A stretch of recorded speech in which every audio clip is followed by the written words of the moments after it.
Glasgow, 1887. A city of smoke and scripture, where the air smelled of coal and iron, and the sound of hammers carried across the Clyde like a hymn. It was a place divided by faith, by class, and by hunger. The factories roared through day and night, yet thousands went to bed cold. Among them were families who had fled famine in Ireland, men and women who crossed the sea with nothing but faith in their hands.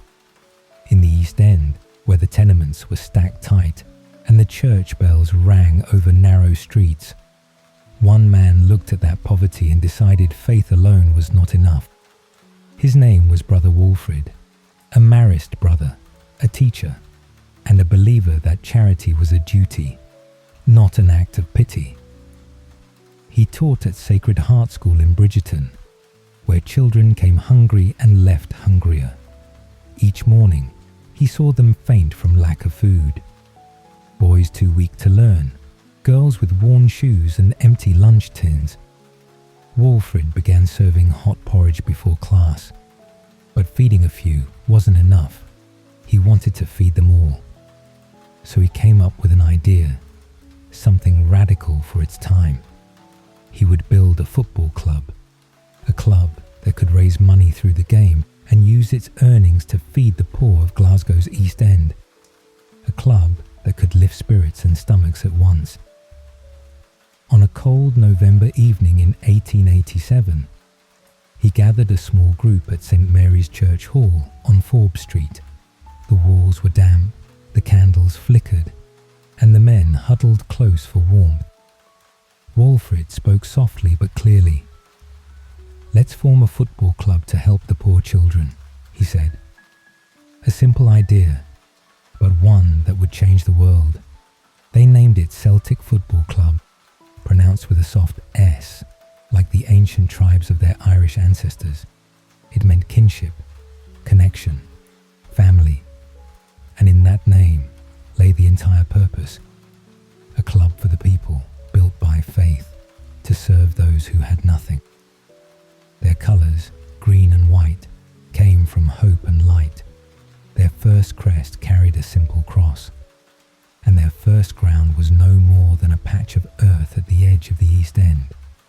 But when they played, crowds gathered from every block and alley, drawn not just by curiosity, but by pride. For the first time, the Irish working class of Glasgow had something that was theirs, something to cheer, something to love. Celtic's first game came in May of 1888 against Rangers. It was the beginning of a rivalry that would define the city for generations. Celtic won that day 5-2, but the victory wasn't measured in goals. It was measured in meaning. For Walfrid, each cheer from the crowd was a plate filled, a child fed, a life restored. The newspapers called it a grand success. Walfrid called it a beginning. In the months that followed, the club grew quickly. Donations came in, meals were served daily, and families across Glasgow began to feel the impact. The club's motto, though, unwritten then, was already clear: to play for something greater than the score. Brother Walfrid would later be transferred by his order, sent away to continue his teaching elsewhere. He never saw Celtic lift a trophy, but his spirit never left the city. It lingered in the stands, in the songs, in the green scarves that waved against the grey sky. Celtic was not born from business or ambition. It was born from hunger and hope. A football club that began as a prayer and became a promise that no child would be forgotten and no faith would fade. As the years passed and the crowds grew, the little charity club from the East End became something more than Walfrid could have dreamed. A symbol of community, identity, and love carried across oceans. And though the world would change, and football would change with it, the spirit of that night in 1887, that humble hall, those flickering candles, that voice speaking for the hungry, still burns beneath the floodlights of paradise today. The early decades were not kind. Glasgow grew, but so did its divisions. The shipyards thundered along the Clyde, coal smoke clung to the air, and the lines between wealth and want cut deeper each year. The Irish Catholics of the East End worked the hardest jobs for the smallest pay. Dockers, labourers, foundry men. While across the city, resentment brewed like weather. In that storm, Celtic became more than a football club. It became protection, a way for the working poor to hold their heads high, even when the world around them refused to. Saturday afternoons were salvation. The crowd at Celtic Park, or Paradise, as it would come to be called, was a congregation in every sense. Families who spent the week breaking their backs found joy in song. Children waved paper flags. Men in flat caps prayed quietly before kick-off. When the team ran out, wearing green and white hoops that shimmered in the Scottish rain, the roar felt holy. But the struggle was constant. Celtic had been founded for charity. Yet in the harsh business of football, kindness didn't win leagues. Rangers, wealthier and better connected, began to dominate the headlines. The rivalry hardened, shaped by religion, politics and identity. For some, it was sport. For others, it was survival. Still, Celtic held to its spirit. Their early heroes, men like Willie Maley, Jimmy Quinn and Patsy Gallacher, came from the same streets as the supporters who sang their names. Maley, one of the original players, would later become manager. He believed football should be played with honesty and heart. "Play for the jersey," he told his men, "and the name on the front will never die." Under his guidance, Celtic found their rhythm. Between 1905 and 1910, they won 6 league titles in a row, a dominance built not on wealth, but on will. The working class had their champions, but even success carried hardship. The First World War took players and fans alike. Then came depression, unemployment, and new waves of discrimination. Celtic Park became both escape and defiance, a place where the oppressed could feel equal, if only for 90 minutes. When the team attacked, it felt like hope itself running forward. When they scored, strangers embraced as brothers. The songs rose, hymns of joy in accents the city once mocked. For those who had fled famine, who had faced hunger and prejudice, Celtic was proof that faith could fight back. By the 1930s, Celtic were known across Scotland as the People's Club. But behind the pride was exhaustion. The economy had collapsed, and even victory could not fill the empty stomachs of the terraces. Still, they came, rain or shine, in boots patched with wire. Because supporting Celtic was never about ease. It was about endurance. When war came again, the lights went dark across Britain. Players enlisted, matches were cancelled, and yet even then the club's charity never stopped. Celtic organised food drives, fundraisers, and aid for soldiers and their families. Football had paused, but the purpose hadn't. After the war, the city changed. New buildings rose, new industries boomed. But for Celtic and their supporters, the soul of the club remained in the same place, in the East End, in faith, in the sound of hymns sung louder than sirens. They had survived poverty, prejudice and war, but what came next would demand something greater still, because to survive was one thing. To lead the world, to make history, required transformation, and for that, another visionary would have to arrive. A miner's son from Lanarkshire, quiet but fierce, who believed that ordinary men could do extraordinary things. His name was Jock Stein, and he was about to turn belief into legend. He came quietly, without ceremony, in the early 1960s, a big man with a calm voice and eyes that seemed to see 2 moves ahead of everything. Jock Stein was no aristocrat of football. He had worked the coal mines of Lanarkshire, breathing dust before ever touching glory. He played for Celtic once, long before he managed them, and even then, people said he looked like a leader, not because he shouted, but because he understood. By the time he returned as manager in 1965, the club had lost its way. Celtic's pride had dulled. Their last league title was a distant memory, and the faithful who fill Paradise each weekend came more for hope than for victory. Stein changed that in days. He didn't rebuild, he reawakened. In his first meeting with the players, he stood in the dressing room and said quietly, "If you're not proud to wear this jersey, you don't belong here." No speeches, no promises, just conviction. He made them believe again. Training under Stein was different. No one coasted. He demanded precision, not chaos, control, not panic. The ball moved faster, passes shorter, rhythm tighter. He wanted Celtic to play like they belonged among the best in Europe, not just Scotland. But Stein wasn't only a tactician, he was a teacher. He spoke to players as people, not pieces. He reminded them that football was an art, and that art required courage. "You must be brave enough," he said, "to play your way, even when it's easier not to." The results came quickly. In his first year, Celtic lifted the Scottish Cup. A year later, they claimed the league, then another and another. Each victory felt less like a surprise and more like a correction, the restoration of something that had always been meant. Stein's Celtic were not a team of superstars. They were ordinary Scots, electricians, students, labourers, most born within 10 miles of Celtic Park. But under him, they played football that felt otherworldly. Fast, fearless, poetic.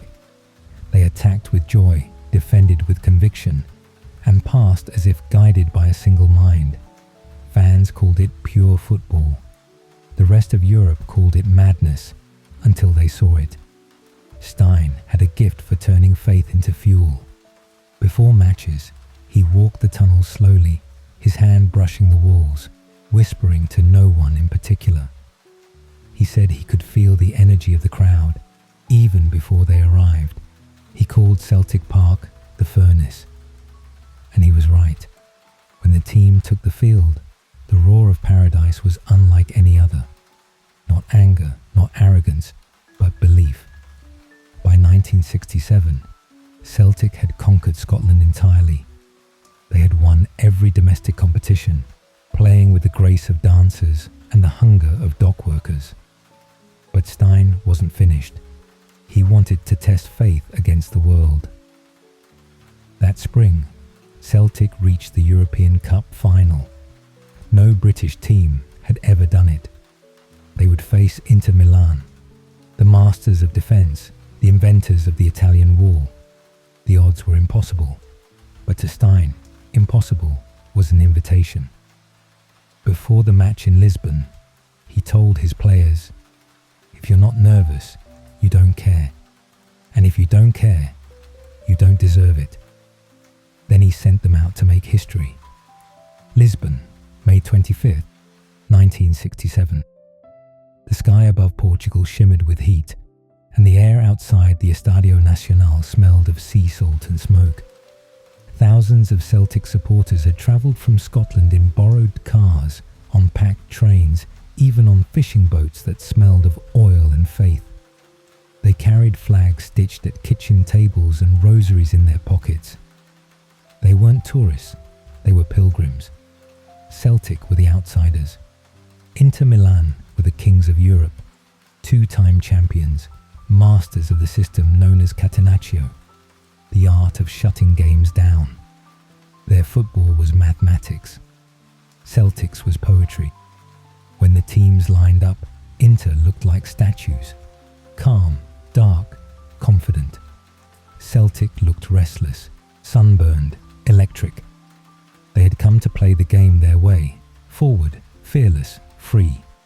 6 minutes in, disaster. Inter were awarded a penalty. Sandro Mazzola converted, and the Italians did what they did best. They built a wall.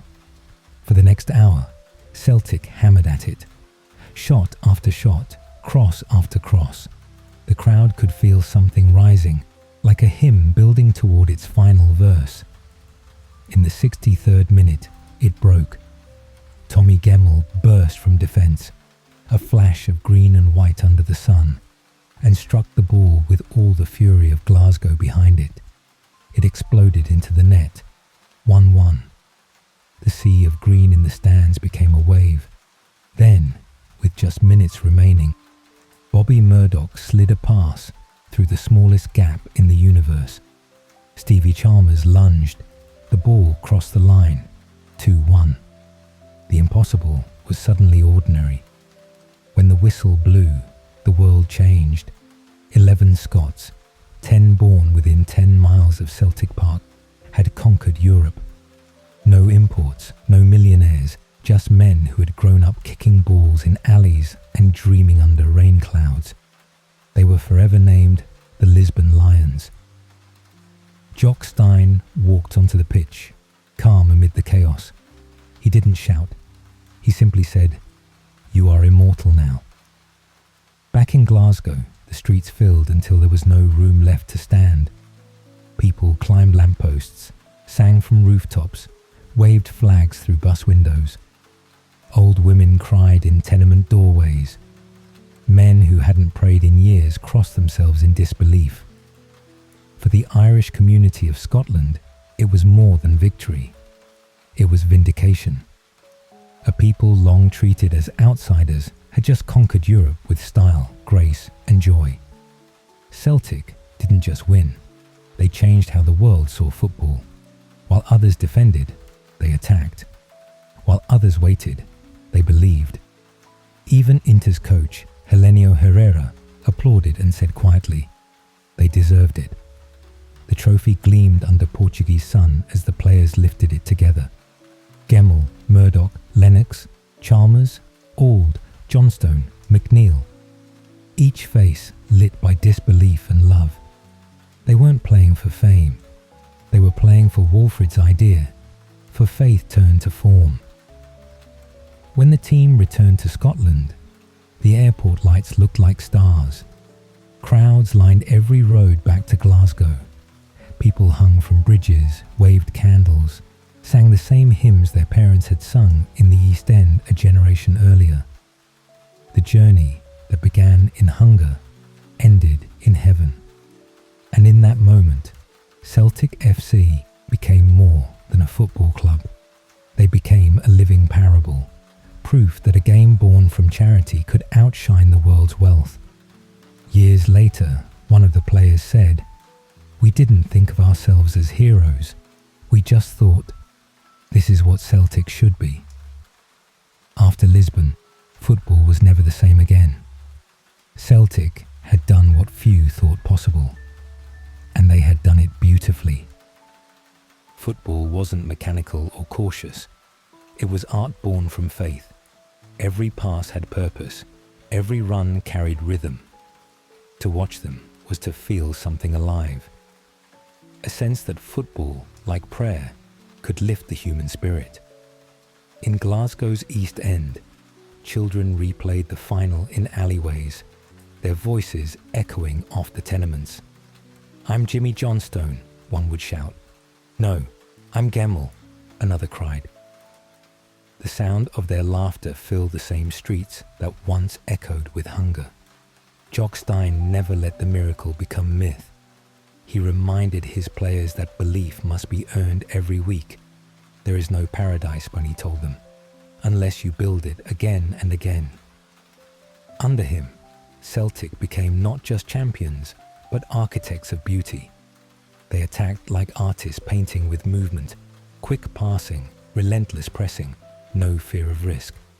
They won 9 league titles in a row between 1966 and 1974. Dominance so consistent it felt inevitable, yet never routine. Stein refused to let them grow comfortable. "If you rest," he said, "you rust." At Celtic Park, the stands swelled beyond capacity. Paradise became its truest name, a cathedral of noise and light. The crowd didn't watch. They participated. Every chant, every clap, every prayer stitched another line into the great hymn of green and white.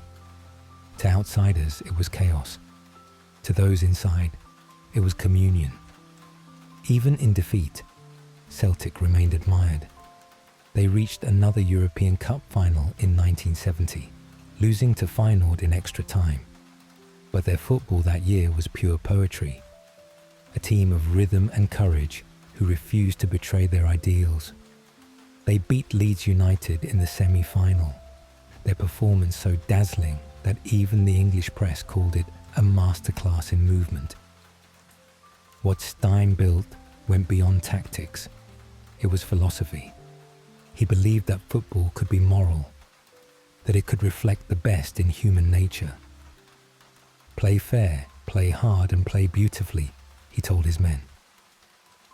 The Celtic way was not about domination. It was about expression.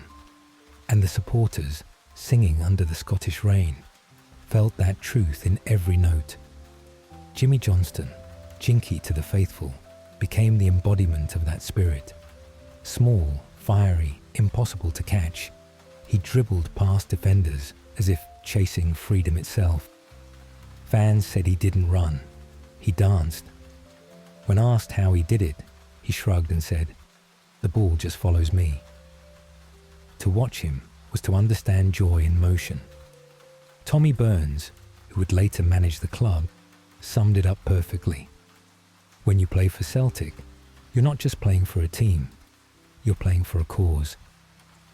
Through the 1970s, Celtic's rhythm pulsed like music through Glasgow's veins. They weren't just winning, they were teaching a generation how to believe in beauty again. In homes lined with religious icons and old photographs, families spoke of Stein's team with reverence usually reserved for saints. Even when rivals mocked or envied them, Celtic carried themselves differently. They didn't answer with words, they answered with football. Their faith was their argument. By the time Jock Stein stepped down in 1978, the world around Celtic had changed. Money was creeping into the game, and the purity of that era was fading. But his legacy endured. He had proved that greatness could come from humility, and that power could grow from compassion. He left behind more than trophies. He left a way of thinking, a Celtic creed. That football, when played with courage and kindness, becomes something sacred. Every era of light is followed by a shadow. For Celtic, the 1980s and early 1990s were that shadow. The Lisbon Lions had grown old, the roar of their glory echoing faintly in a new age that spoke a different language. One of television deals, foreign investors, and marketing slogans. The world was changing, and football was changing with it. But Celtic, bound to its past, struggled to keep up. After Jock Stein's departure, the club entered a slow decline, not collapse, but erosion. Managers came and went. The trophies came less often. For the first time in a generation, Celtic were no longer Scotland's inevitable champions. Across the city, their great rivals surged. And for the faithful who filled Paradise each week, it felt like watching a cathedral crumble stone by stone. Yet through those years, something extraordinary endured. The crowd still came. Even when victory seemed a stranger, they filled the terraces, waving flags, singing songs of Lisbon and love. They came not for silver, but for something older, belonging. It was the era of hardship and stubborn hope. The terraces shook not from triumph, but from defiance. The songs became louder, the scarves higher, the identity sharper. Celtic, once Europe's artists, became again what they were at birth, the People's Club. On rainy afternoons in the late 80s, you could see it clearly. Fathers lifting their sons onto their shoulders, explaining stories of Johnstone, Gemmell, Chalmers. The glory will return, they'd say, and the boys believed them. Inside the club, however, storms brewed. Old leadership resisted modernization. While Europe raced toward the future, Celtic clung to tradition. Financial troubles deepened. The stadium aged. The boardroom fell into silence. Then came the near disaster. In 1994, the club was on the brink of collapse, debt rising, the banks circling. Celtic, the symbol of endurance, faced extinction. But once again, it was the people who saved it. A local businessman, Fergus McCann, stepped forward with a rescue plan. He wasn't glamorous, but he was determined. He bought the club, rebuilt the stadium, and gave the fans something they'd always deserved: ownership. For the first time in a century, supporters became shareholders, not just spectators. Celtic Park was reborn, modern, bright, unshakable. The return to stability didn't bring instant glory, but it brought purpose. And in 1997, under a young manager named Wim Jansen, Celtic finally broke their rivals' 9-year domination. The title returned to paradise. The city erupted like a dam bursting. Men who had stood through 20 years of drought wept openly in the streets. The songs of Lisbon were sung again, not as nostalgia, but as prophecy fulfilled. For the new generation, that night was proof that faith, even when worn and weathered, never truly dies. The 1990s closed with Celtic alive again, wounded, wiser, but breathing. The ghosts of the past no longer haunted, they guided. The club's identity had survived every trial: war, politics, poverty, failure. Because it was never built on success. It was built on meaning, and meaning cannot go bankrupt. When the decade ended and the lights of the new millennium glowed over Glasgow, Celtic stood ready once more, scarred but unbroken, waiting for renewal. The new millennium dawned over Glasgow, grey and golden, and Celtic stood reborn. The scars of survival were still visible, but beneath them beat the same immortal heart that Brother Walfrid had imagined more than a century earlier. Fergus McCann's steady hand had saved the club. Now others would make it sing again. In 2000, Martin O'Neill arrived. Calm, sharp, quietly intense, he understood Celtic's soul. "I want to bring back pride," he said. He did more than that. He brought belief. Under O'Neill, Celtic rediscovered their fire. Henrik Larsson, the Swede with the dreadlocks and the eyes of a poet, became their symbol. He scored goals that looked like brushstrokes, each one precise, emotional, inevitable. Supporters said he didn't just finish chances, he finished doubts. With Chris Sutton's power, Stilian Petrov's energy, and Paul Lambert's steel, Celtic became a force again. In 2003, they reached the UEFA Cup final in Seville, a journey that felt like a pilgrimage. Thousands of fans travelled across Europe, not for victory, but for witness. They called themselves the Boys in Seville. They lost that night to Porto, 2-1 in extra time. But the world noticed something remarkable. Over 80,000 Celtic supporters filled Seville, and when the match ended, not a single act of violence or vandalism followed. UEFA awarded them the Fair Play Award. Even in defeat, Celtic had shown the world what it meant to win with grace. O'Neill's era rekindled the magic. League titles, cups, European nights that made the air tremble. Celtic Park under the floodlights was alive again, the chants rising like smoke into the cold sky. "You'll never walk alone" wasn't a slogan, it was a promise. After O'Neill came Gordon Strachan, then Neil Lennon. each a different voice in the same hymn. Victories continued, but what mattered most was the feeling. Celtic were themselves again, stubborn, soulful, unafraid, and then a new chapter of pride. In 2012, under Lennon's leadership, Celtic faced mighty Barcelona in the Champions League. On paper, it was impossible. On the pitch, it was destiny. Barcelona, Messi, Xavi, Iniesta, passed and passed, controlling the match like a symphony. But Celtic defended as if guided by angels. In the 83rd minute, young Tony Watt broke through. One touch, one finish, 2-1. The stadium erupted. Commentators called it a miracle. The Celtic fans simply called it another night at paradise. That victory, more than any trophy, showed the enduring heart of the club, belief against all odds, because that is what Celtic has always been, a song that refuses to end. In the years that followed, new heroes rose: Scott Brown, Callum McGregor, Kyogo, Carter Vickers. Managers changed: Brendan Rodgers, Ange Postecoglou, each bringing his own rhythm.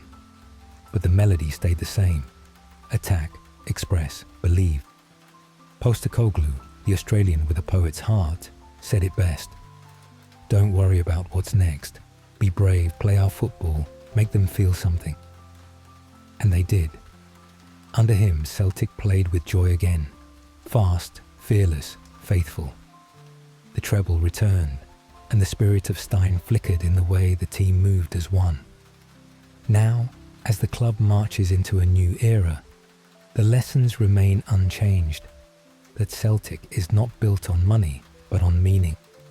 That beauty, when born from belief, never fades.